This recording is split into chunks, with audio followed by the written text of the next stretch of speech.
Bagno di folla la notte di San Silvestro ad Agrigento, Piazza Municipio gremita, uno spettacolo coinvolgente che ha fatto sold out.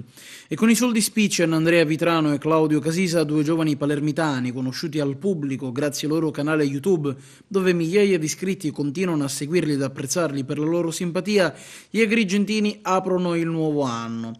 La serata ha proseguito con le note dei Mary Popsits che hanno fatto ballare tutta la piazza fino a mattina con un repertorio che ha ripercorso gli anni d'oro della musica pop. La serata vede la coesione del comune di Agrigento, della Prolocom, della società Arts Promotion e la partecipazione di un assessore, tutti elementi essenziali che hanno permesso all'evento di svolgersi nel migliore dei modi e che hanno fatto letteralmente sbancare il lunario alla città dei templi per l'ultima notte dell'anno.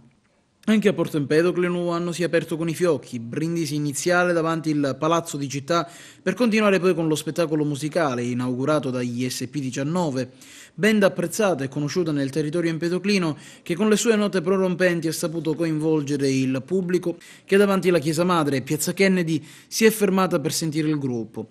A seguire poi l'esibizione del DJ Roberto Marcolo che ha coinvolto tutti, dai più grandi ai più piccini.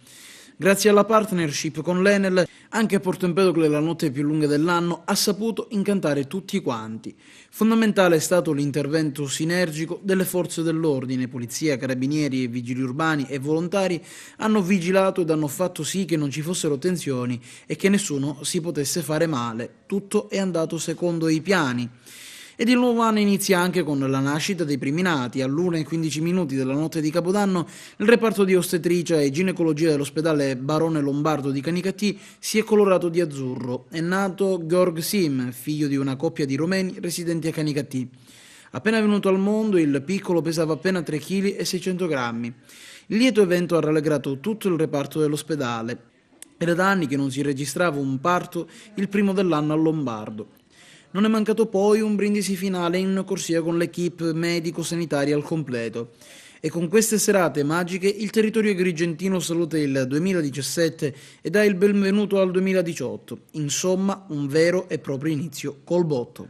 Perché la musica è un linguaggio universale e serve a tutti questa musica gioiosa a dire buon anno, siamo qui, siamo vivi, andremo avanti. Anche il tempo ci ha accompagnato, una bellissima serata, non sembra neanche una serata invernale. Ringraziamo le forze dell'ordine che sono qui presenti a tenerci compagnia e a garantire la sicurezza di tutti e ringraziamo voi, gli empedoclini, i marinisi, quelli che sono presenti qui e quelli che ci seguono perché sto facendo la diretta su Facebook in modo tale che anche i nostri parenti lontani, i nostri figli, compreso il mio, i nostri amici, tutti ci possano vedere e gioire con noi per questo nuovo anno.